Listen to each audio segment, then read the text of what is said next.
best countries for masters in computer science. Everybody wants to do masters in computer science.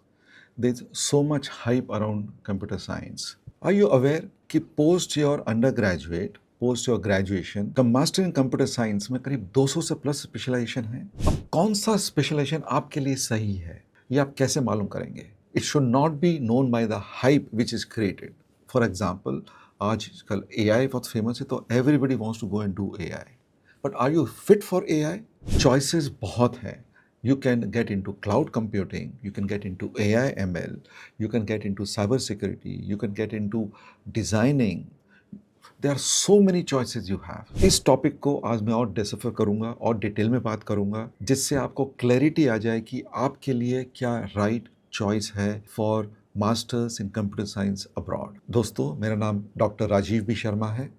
मैंने पिछले 34 years में मेरी और मेरी टीम ने करीब 1 लाख बच्चों को बाहर पढ़ने भेजा है. पर हमारा एक फॉर्मूला बहुत सिंपल है. The formula is career first, country later and process always. इसी फॉर्मूला पे हम बच्चों को हेल्प करते हैं. आज यूजिंग दिस फॉर्मूला मैं आपको थोड़ी क्लैरिटी लेके आऊँगा कि आपको कौन सा मास्टर्स अब्रॉड करना चाहिए. तो सबसे पहला स्टेप नंबर 1 है करियर क्लैरिटी. फर्स्ट चीज़ आपको अपना खुद का स्ट्रेंथ देखना है, दैट टू आइडियली साइंटिफिकली, कि आप एक कोडर जैसे रेडी हैं. Is your strength as a coder, is your strength as an analyst जैसे आपका है, डिज़ाइनर है, प्रोडक्ट है, कौन से एरिया में आपका स्ट्रेंथ है. मेरा रिकमेंडेशन रहता है सबसे पहले साइंटिफिकली अपनी स्ट्रेंथ फाइंड आउट कीजिए, उसके बाद अपना स्पेशलाइजेशन दीजिए, क्योंकि कंप्यूटर साइंस में 200 से ऊपर स्पेशलाइजेशंस है इन योर मास्टर्स. अपने स्ट्रेंथ पे आप स्पेशलाइजेशन करेंगे तो आप बेटर एम्प्लॉयबल रहेंगे and rather than just a degree. क्योंकि डिग्री तो एक्सपेंसिव है, करीब आप 50 लाख इन्वेस्टमेंट कर लेंगे. अब आपके ऊपर है कि वो इन्वेस्टमेंट बनता है कि वो एक्सपेंस आपके लिए बनता है. सो फर्स्ट करियर क्लैरिटी आपको लेनी है. So step number 2, the best countries for computer science. Now this choice we are doing keeping in mind the career first model. उसके अंदर आपका ROI, एम्प्लॉयबिलिटी, लर्निंग, ये सब मॉडल के बेस पे डिस्क्रिप्शन में देखिए.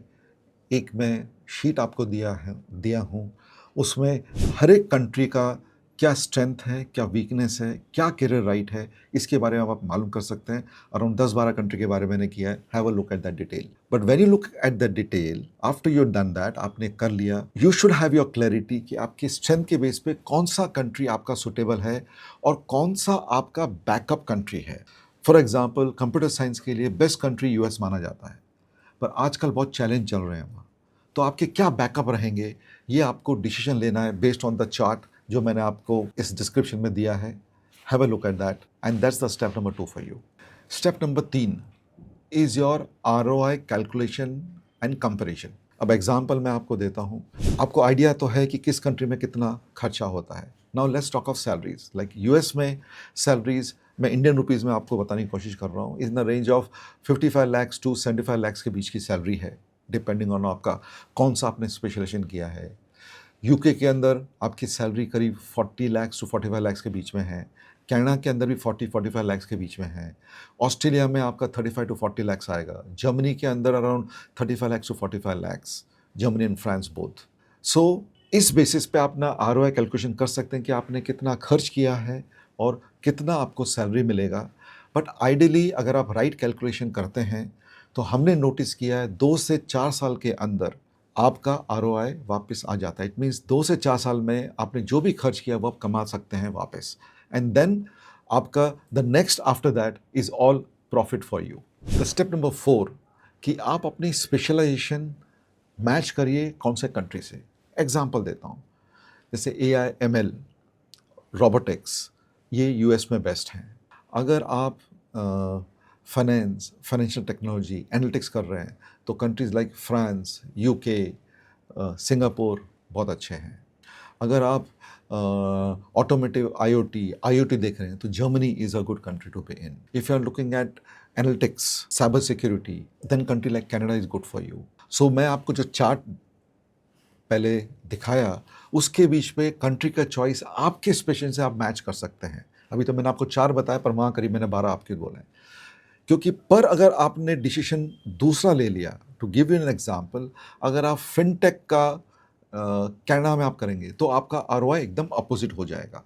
सो matching the country to your specialization and what jobs are there, ये बहुत इंपॉर्टेंट फॉर्मूला है फॉर योर डिसीजन ऑफ कौन से कंट्री में आपको जाना चाहिए स्पेशलाइजेशन के लिए.